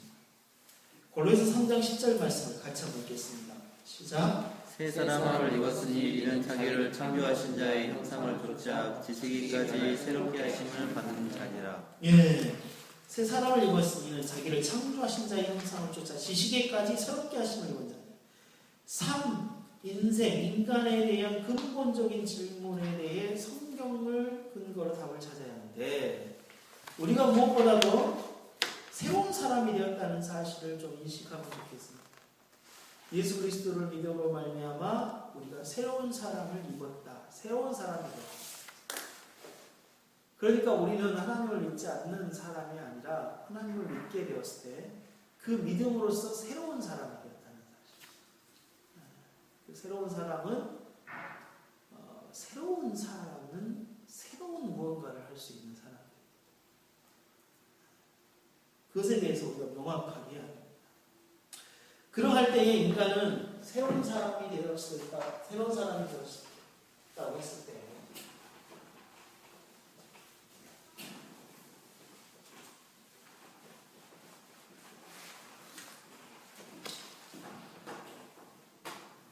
우리가 원래 창조되었죠. 우리가 창조되었을 때 한 사람이 창조되었을 때의 온전한 거죠. 그리고 이게 타락되고 이게 구속이 되었어요. 성화. 우리는 아담이라는 존재가 창조하고 난 다음에 모든 그 다음 세대부터는 타락된 존재의 형태로 우리가 삶을 살아가잖아요. 이 타락된 상태에 사는데 뭐가 발생하냐면 문제가 발생합니다. 이 문제는 우리들을 늘 힘들게 합니다. 내가 잘 살아보겠다라고 해도 잘 살 수 있는 구조가 되지 않습니다. 왜냐하면 자연 환경이 죄의 오염으로 말미암아 우리들을 또 힘들게 할 겁니다. 기껏 해서 농사를 지어놨는데 어떻게 해요? 큰 비가 내려가지고 싹 쓸어가 버렸어요. 그렇잖아요? 그러니까 이 모든 문제가 발생해요. 이 발생하는 문제에 대한 근본적인 문제가 어디서부터 오는 거냐? 타락에서. 근본적인 문제가 타락에서. 근데 이 타락으로 말미암아 예수 그리스도께서 우리들을 구속으로 이끌어 주시죠. 구속으로 이끌어 주실 때 우리들에게 뭘 하냐면 새 사람이라고 했을 때 이 새 사람은 어디 사람이냐면은 창조 때 우리를 하셨던 요 아담과 하와의 모습의 회복이죠.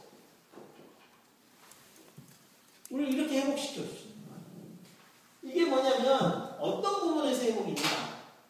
어떤 삶의 부분에서 눈에 보이는 어떤 물질적인 회복에서도 역시 이 회복을 이뤘을 뿐만 아니라 그런데 이것은 완벽하게 이루어지지 않는 상태지만 아담이 하나님의 음성을 듣고 응답할 수 있는 상황. 그러니까 죄를 짓기 이전의 상태에서 하나님 앞에서 하나님에게 가까이 나아갈 수 있는, 하나님께 나아갈 수 있는, 하나님이 불렀을 때 이게 나아갈 수 있는 상태로 우리를 회복시켜 주십니다. 그러니까 우리가 하나님께 나아가죠. 그래서 결국은 뭐냐면 이 문제에 대한 근본적인 문제에 대한 뭐냐면 해결점이 우리들에게 오게 돼요. 근본적인 문제 해결점이 결국은 뭐냐면 우리를 구속시켜 주신 것입니다. 그럴 때 우리가 창조, 타락, 구속이라는 요 세 가지의 어떤 틀을 가지고 이 세계관 작업을 하는 것입니다. 하나님께서 우리들을 어떻게 만들었냐? 창조는 어떻게 있느냐? 어떤 상태로 우리를 만들었냐? 근데 이렇게 만들어진 우리가 어떤 모습으로 타락했느냐? 타락의 상태를 우리가 생각해보고 타락한 상태가 우리가 그렇다면 어떻게 우리가 다시 회복될 수 있었느냐? 예수 그리스도다. 예수 그리스도가 회복된 우리가 그러면 어떤 삶을 이제 살아가야 할 거냐? 라는 창조, 타락, 구속이라는 틀 안에서 우리의 모든 생각들을 하게 되어져.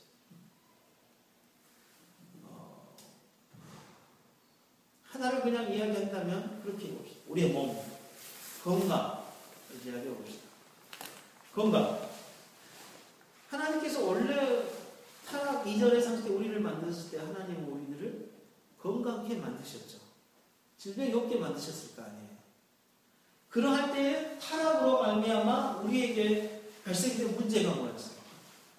노동이 발생되어지고 노동이 발생되어지니까 우리가 심각한 피곤이 오고 스트레스가 오고 우리의 몸이 힘들어지는 거 아니겠어요?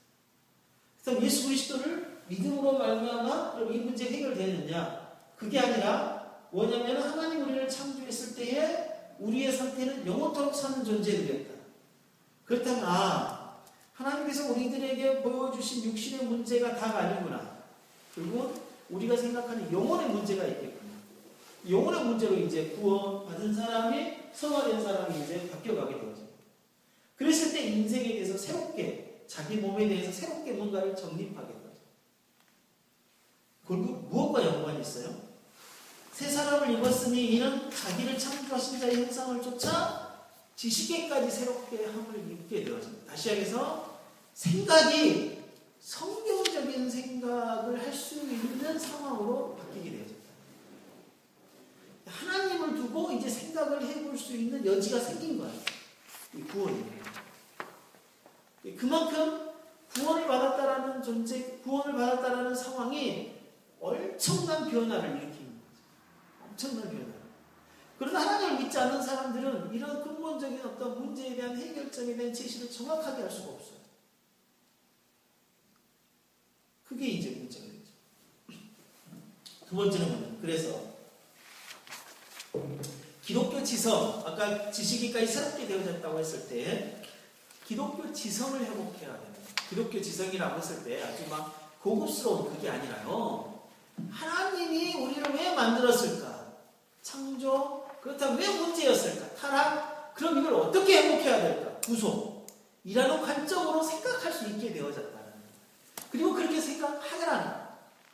그랬을 때 마태복음 6장 28절 예수님이 제자들에게 뭐라고 이야기해요? 들의 백합화가 어떻게 자라는지 생각해보라.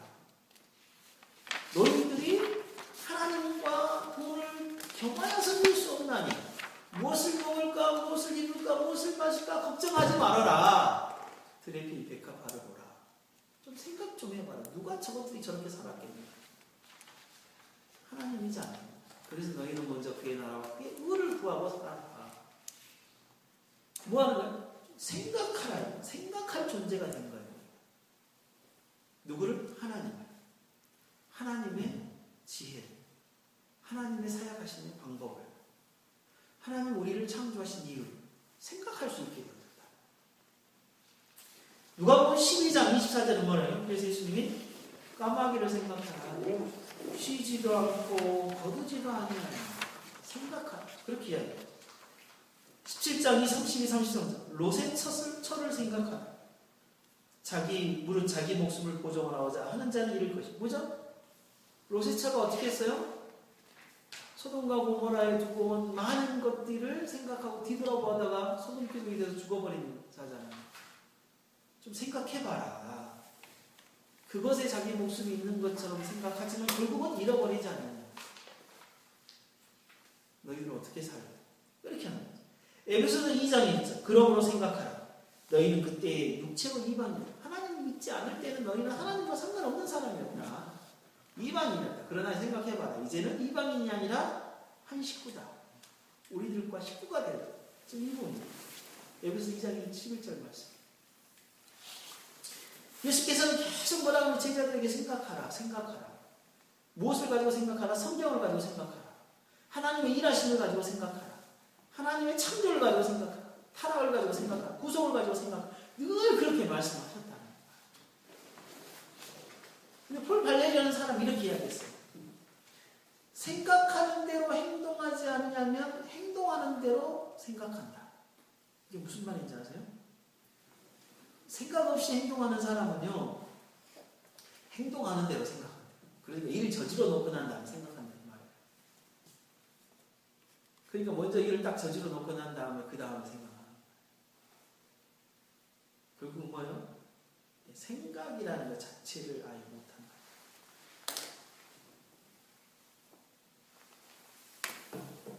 6-3 모든 스키마를 버리고 생각의 충돌을 일으키라는 겁니다. 성경에 누가 자꾸 그렇게 이야기를 하더라고요. 성경에 근심하지 말라라고 했다. 우리는 근심하면 안 된다. 어디에 성경에 근심하라고 그랬냐.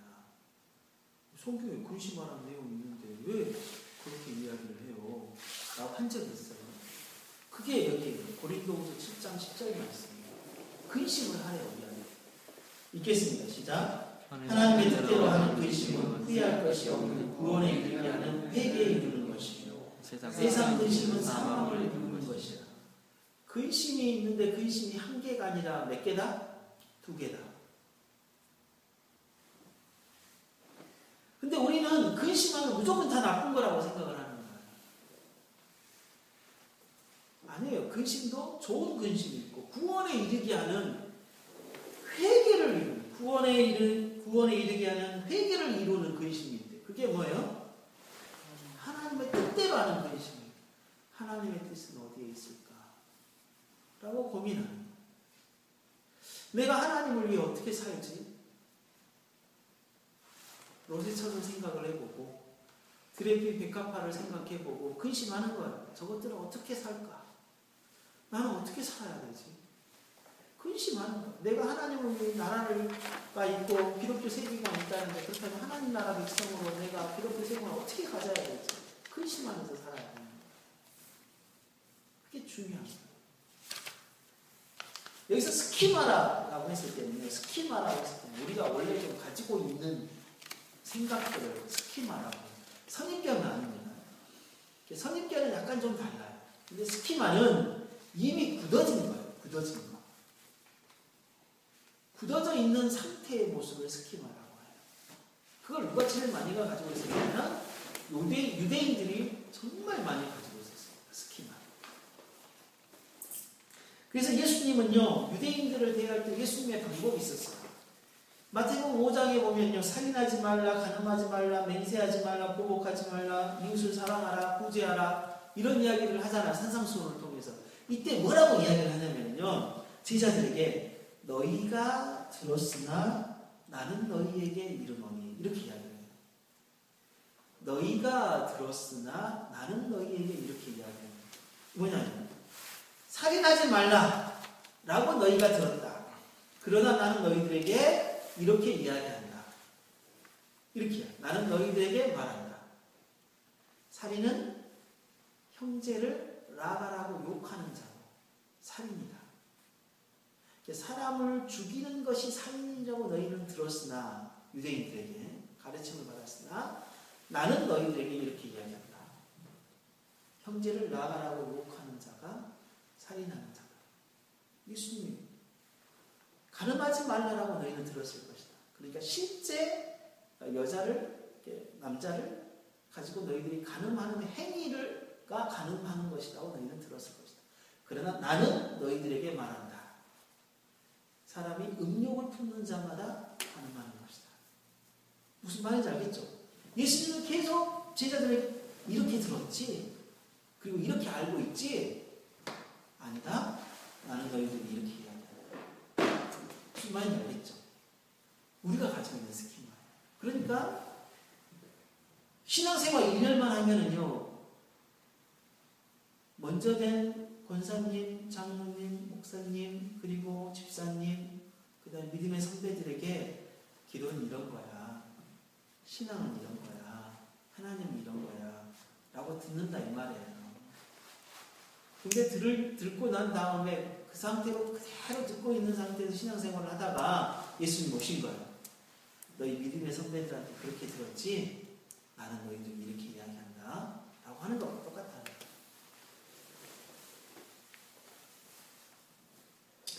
그래서 뭐 해야 되냐면요. 6-4 구체적인 문제에 있어서 성경으로 되돌아가서 답을 찾으려고 해야 돼요. 요한복음 14장 26절 읽겠습니다. 시작. 보혜사고 아버지께서 내 이름으로 보내실 성령 그가 너희에게 모든 것을 가르치시고 내가 너희에게 말한 모든 것을 생각나게 하시니라. 그렇게 이야기하고 있습니다.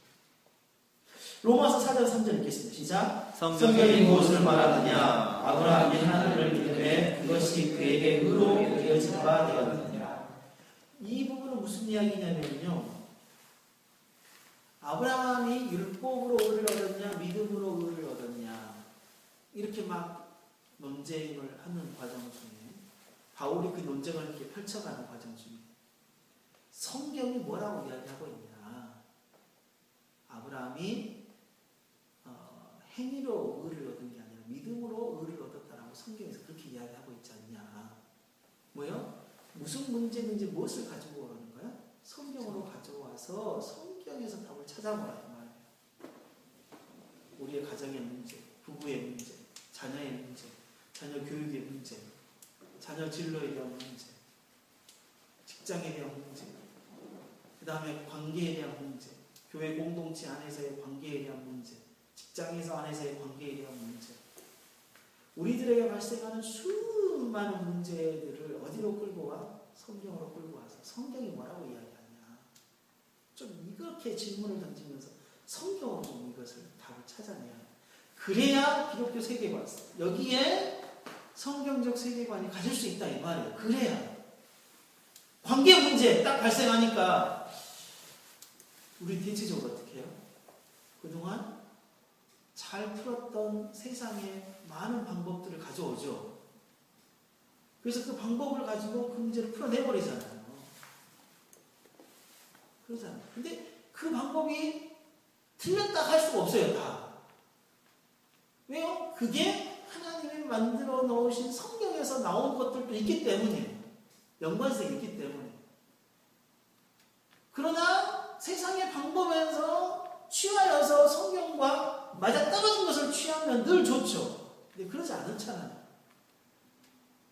그러니까 성경으로 오면 성경의 방법을 취할 수 있다 이 말이에요.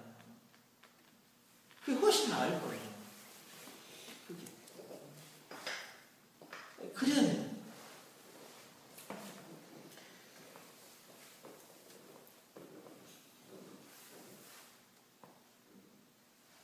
오다시 생각이 바뀌면 행동으로 옮겨야 합니다. 에베소 4장 19절 20절. 그래서 우리가 성경으로 들어와서 답을 찾으면 반드시 생각이 바뀌겠죠. 아 그렇구나. 답을 찾겠죠. 그래서 행동으로 옮겨야 됩니다. 에베소 4장 19절 같이 읽겠습니다. 이제 시작. 저희가 반가운 자세에 자신을 바탕에 반응으로 모든 더러운 것을 욕심으로 행하되 오직 너희는 그리스도를 이같이 배우지 아니하였느냐. 뭐요? 그리스도를 이같이 배우지 아니하였는데 왜 너희는 배운 대로 행하지 않고 배운 대로 행하지 아니하냐 이 말인 거죠. 감각 없는 자처럼 너희들이 행하냐. 제발 뭐하자? 그리스도를 배우는 대로 행하라. 이같이 배우지 아니하였느냐. 배우는 대로 제발 행하라 이 말이에요. 성경에 배운 바대로 하면 절대 흔들림이 없을 겁니다. 그래서 성경에서 답을 찾고 그것을 가지고 뭔가를 진행할 때에는 힘이 있습니다. 그걸 가지고 할 때에는 어떠한 것에서도 흔들림이 없을 것입니다. 그래서 성경은 행함이 없는 믿음은 곧 죽은 믿음이다. 이 말은 행함을 강조하기도 하지만 무엇을 강조하냐? 믿음을 강조합니다. 믿는 바대로 행할 것을 우리들에게 요구하고 있는 거예요. 믿음과 행위가 동시적인 사건이라는 거예요. 그러할 때 그 행함에는 부족함이 없고 그 행함에는 흔들림이 없다는 거예요. 무엇의 근간? 믿음의 근간. 이게 중요합니다. 마지막 7번. 그래서 하나님의 나라를 누리고 경영하고 소망하는 유일한 방법은 하나님의 나라를 사는 유일한 방법은 성경적 세계관밖에 없다. 이 말이에요. 고린도서 10장 3절 5절 읽겠습니다. 시작. 우리가 육체에 있어 육체도 싸우지 아니하노니 우리의 싸우는 경기는 육체에 속한 것이 아니요 오직 하나님 앞에서 견고한 진을 파하는 강령이라. 모든 일을 파하여 하나님 하는 것을 대적하여 못 빠진 것을 다 파하고 모든 생각을 사로잡아 그리스도께 복종하니. 우리의 육체에 있어 행하나 육체대로 싸우지 아니하는 우리의 싸우는 병기는 육체에 속한 것이 아니요 오직 하나님 앞에서 견고한 진을 파하는 강령이에요. 견고한 진이 뭐예요? 그 다음에 나오잖아요. 모든 이론이에요. 하나님 아는 것을 대적하여 높아진 것이에요. 이게 견고한 진이죠. 그것을 다 파하고 모든 생각을 잡아 그리스도에게 복종시키는 것. 그게 그리스도인이 할 일이라는 거예요. 이 세상에 얼마나 많은 이론이 있습니까? 성경과 다른 하나님을 대적하려고 만든 엄청난 많은 이론이 있지 않습니까? 또한 하나님을 대적한다고 하지 않지만 사람을 높이는 수많은 이론들이 얼마나 많습니까? 그 이론들을 어떻게 해요? 성령의 강력한 힘. 여기서 성령의 강력한 힘은 말씀으로 역사하시는, 말씀으로 역사하시는. 아까 거기 한번 읽어봅시다. 요한복음 14장 24절이었어요. 6-4번. 같이 읽겠습니다. 시작. 보혜사 곧 아버지께서 너희에게 보내신 성령 그가 너희에게 모든 것을 가르치시고 내가 너희에게 말한 모든 것을 생각나게 하시리라. 예수님이 말씀하셨던 모든 것들을 가르치고 생각나게 하시는 분이 누구라는 거예요? 성령이라는 거죠. 그러니까 그 성령이 뭐 하겠다 이 말이죠. 모든 이론을 하나님 아는 것을 대적하여 높아지는 모든 것들, 사람을 높이려고 만드는 모든 이론들을 파할 수 있는 능력이 성령이기 때문에 그 성령은 예수 그리스도의 모든 가르침을 생각나게 하고 가르치는, 예수님의 말씀을 가르치는 그것으로 말미암아 뭐 한다? 그리스도에게 복종시키게 한다 이 말이죠. 우리 그리스도인이 해야 할. 그래서 기독교 세계관만이, 성경적 세계관만이 이해를 할 수 있어요. 우리가 성경으로 가야 돼요. 성경으로 가지 않으면 절대 안 돼요. 가야만이 이 일이 가능하다는 것이죠. 오늘 여기까지 할게요. 혹시 질문 혹시 끝나고라도 질문할 수 있으면 기도하겠습니다. 하나님 고맙고 감사합니다.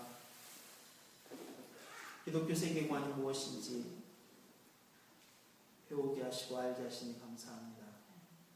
하나님께서 정말 우리가 온전히 순결하게 기독교 성경을 가지고 생각할 줄 아는 성경의 틀을 가질 수 있도록 도와주셔서 그런 일들을 할 수 있도록 저희들에게 지혜 주시고 이제 나머지 3시간을 통하여서 그런 일들을 해갈 때에 하나님 지혜와 명철함을 주시고 정말 그런 일들을 통하여서 우리가 기독교 세계관을 통하여 하나님의 나라를 삶을 살아가는 귀한 일들이 있게 하시고 오직 여호와의 법도와 규례를 따라 행하는 자만이 살 것이라고 하는 그 말씀을 생각하며 우리가 성경적 세계관을 가질 수 있는 저희들이 되게 하여 주시옵소서. 감사드리며 우리 주 예수 그리스도의 이름으로 기도드립니다. 아멘. 수고하셨습니다. 감사합니다.